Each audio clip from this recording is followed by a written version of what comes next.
नमस्कार, आप देख रहे हैं 4 PM। मैं हूं आपके साथ सिमरन। लोकसभा चुनावों में अब ज्यादा वक्त बाकी नहीं रह गया है, इसीलिए सियासी सरगर्मी काफी बढ़ गई है। सभी राजनीतिक दल अपनी अपनी योजनाओं को अंतिम रूप देने में जुट गए हैं। कहीं सीट बंटवारे पर बात तय की जा रही है, तो कहीं उम्मीदवारों के चयन को लेकर पार्टियां माथापच्ची कर रही हैं।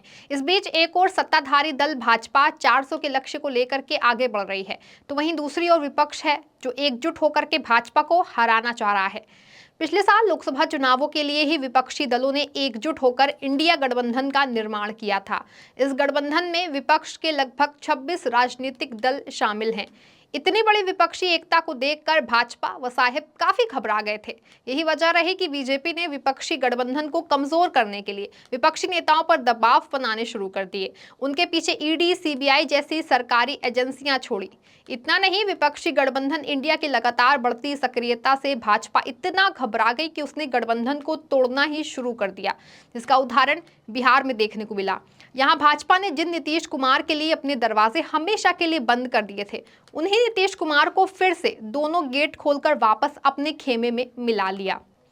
भाजपा ने नीतीश के जरिए इंडिया गठबंधन में बड़ी सेंधमारी करने की कोशिश की, तो वहीं नीतीश के बाद यूपी में राष्ट्रीय लोकदल के मुखिया जयंत चौधरी को भारत रत्न का लालच देकर बीजेपी ने यूपी में भी इंडिया गठबंधन को कमजोर करने का काम किया।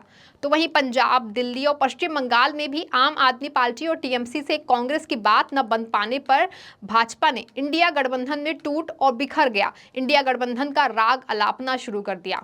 इस प्रचार तंत्र में बीजेपी को साथ मिला सत्ता की चारण बन बैठी मीडिया का। इंडिया गठबंधन के बिखरने का प्रचार करके भाजपा सिर्फ जनता को भरमाना चाह रही थी, लेकिन अब जब लोकसभा चुनावों में बमुश्किल 2 महीनों का समय बाकी रह गया है, तब एक बार फिर इंडिया गठबंधन काफी एक्टिव नजर आ रहा है और गठबंधन के दल अपने बीच की गलतफहमियों व विवादों को दूर कर एकजुट होते दिखाई दे रहे हैं, जिससे कि एक बार फिर भाजपा व साहिब की नींद उड़ने लग गई है।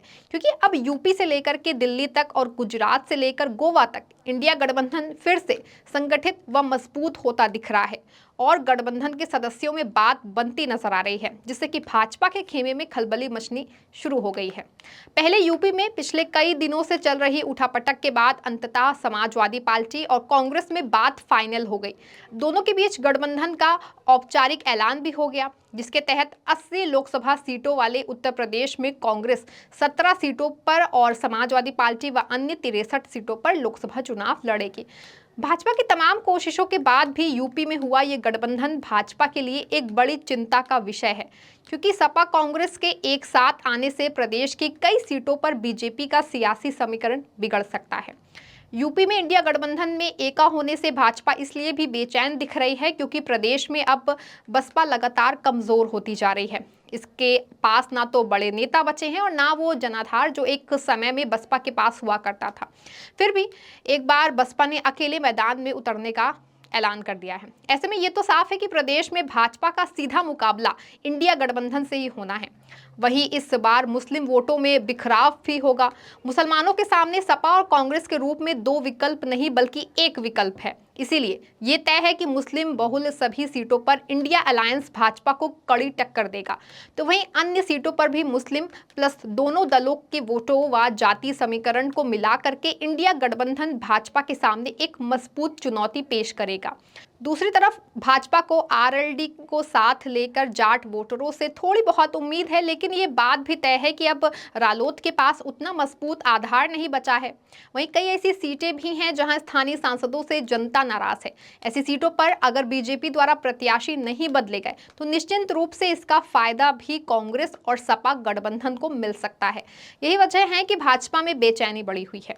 एक और जहां यूपी में सपा कांग्रेस के गठबंधन ने बीजेपी की नींदें उड़ा रखी हैं, तो वहीं दूसरी ओर दिल्ली में अब आम आदमी पार्टी और कांग्रेस के बीच भी गठबंधन लगभग तय हो चुका है। दोनों दलों के बीच दिल्ली में बात बनती दिख रही है, जिसके तहत दिल्ली की 7 लोकसभा सीटों में से 4 पर आम आदमी पार्टी और 3 लोकसभा सीटों पर कांग्रेस चुनाव लड़ेगी। यहां दोनों दलों के बीच सीटों के चयन पर भी लगभग बात फाइनल हो गई है, बस औपचारिक ऐलान होना बाकी है। इतना ही नहीं, आप और कांग्रेस के बीच सिर्फ दिल्ली में ही नहीं बल्कि गुजरात और गोवा में भी गठबंधन होने जा रहा है। गुजरात में आम आदमी पार्टी 2 सीटों पर चुनाव लड़ेगी और हरियाणा में भी 1 सीट आपको मिलेगी। प्राप्त जानकारी के मुताबिक गुजरात की भरूच और भावनगर सीट पर आम आदमी पार्टी चुनाव लड़ेगी। गुजरात के भरूच से चैतर वसावा और भावनगर से उमेश भाई मकवाना को पार्टी ने अपना उम्मीदवार बनाया है। हालांकि भरूच सीट को लेकर के कांग्रेस पहले तैयार नहीं हुई थी। इस सीट पर कांग्रेस की तरफ से दिवंगत नेता अहमद पटेल की बेटी दावेदारी कर रही है, तो वहीं आप भी इस सीट पर चुनाव लड़ना चाहती है और उम्मीदवार का ऐलान भी किया जा चुका है। सूत्रों का कहना है कि भरूच सीट आपके खाते में जाने से चंडीगढ़ की सीट का रास्ता कांग्रेस के लिए साफ हो जाएगा। तो वहीं हरियाणा और गोवा में भी दोनों के बीच बात बनती दिख रही है। सूत्रों की माने तो कांग्रेस की ओर से हरियाणा में आपको एक सीट दी जा सकती है। जानकारी के मुताबिक हरियाणा में आप गुरुग्राम या फरीदाबाद में से किसी एक सीट पर चुनाव लड़ सकती है, जबकि गोवा में साउथ गोवा सीट से आपने बेंजी बिगास के नाम की घोषणा की थी, लेकिन अब माना जा रहा है कि पार्टी गोवा सीट को कांग्रेस के लिए छोड़ेगी। आप और सपा के अलावा अब इंडिया गठबंधन में अन्य राज्यों में भी बात बनने के और गठबंधन होने के आसार नजर आ रहे हैं। जानकारी के मुताबिक महाराष्ट्र में भी कांग्रेस और शिवसेना यूबीटी के बीच लोकसभा सीटों के बंटवारे को लेकर बात हुई है। कांग्रेस की ओर से राहुल गांधी ने उद्धव ठाकरे से फोन पर बात की है काफी लंबी, और गठबंधन का फॉर्मूला जो है वो तय करने का प्रयास किया। सूत्रों का कहना है कि कांग्रेस मुंबई की 6 में से 3 लोकसभा सीटों पर लड़ना चाहती है।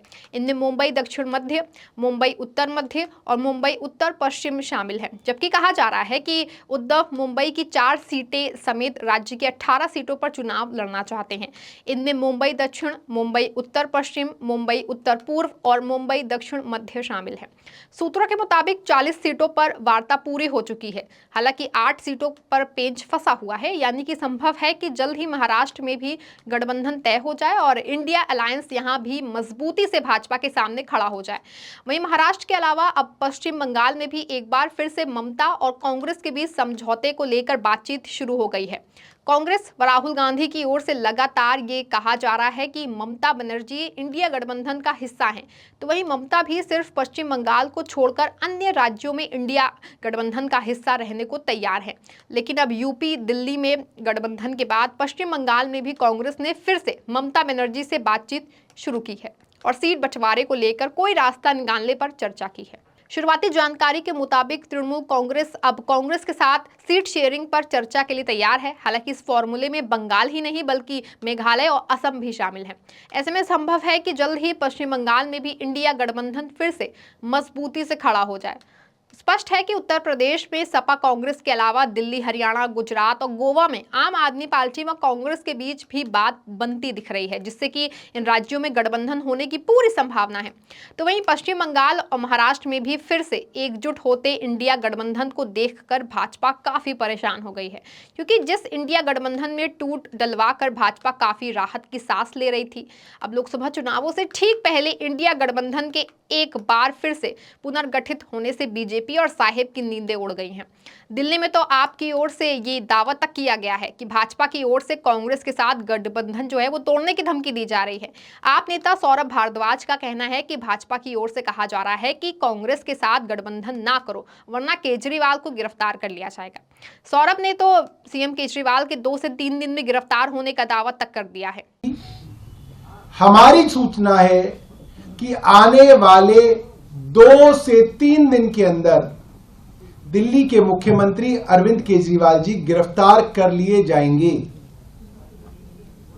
अब सवाल यह उठता है कि ऐसा क्या हुआ है जो इतनी जल्दबाजी केंद्र सरकार के अंदर दिखाई जा रही है कि अब ईडी छोड़ो, ईडी का मामला तो कोर्ट में फंस गया है, अब सीबीआई को कहो कि सीबीआई तुरंत इनको गिरफ्तार करे।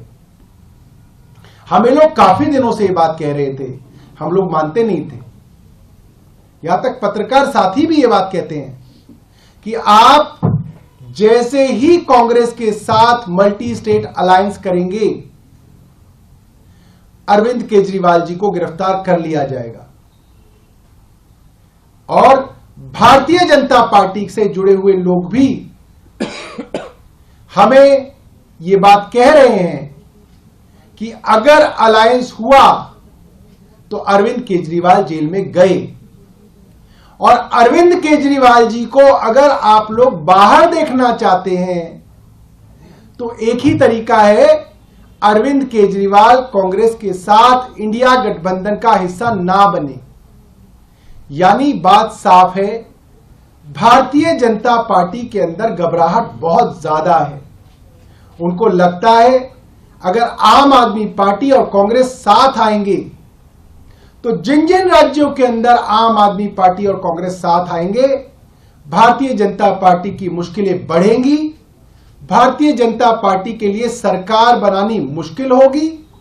ये बहुत सारे लोग हैं जो बड़ी बड़ी बातें कहते हैं कि अजय अब तो 300 पार जा रहे हैं, 370 पार जा रहे हैं, 400 पार जा रहे हैं। 400 पार जाने वाला आदमी अपने एक्स गवर्नर, एक बुजुर्ग आदमी के घर सीबीआई नहीं भेजा करता।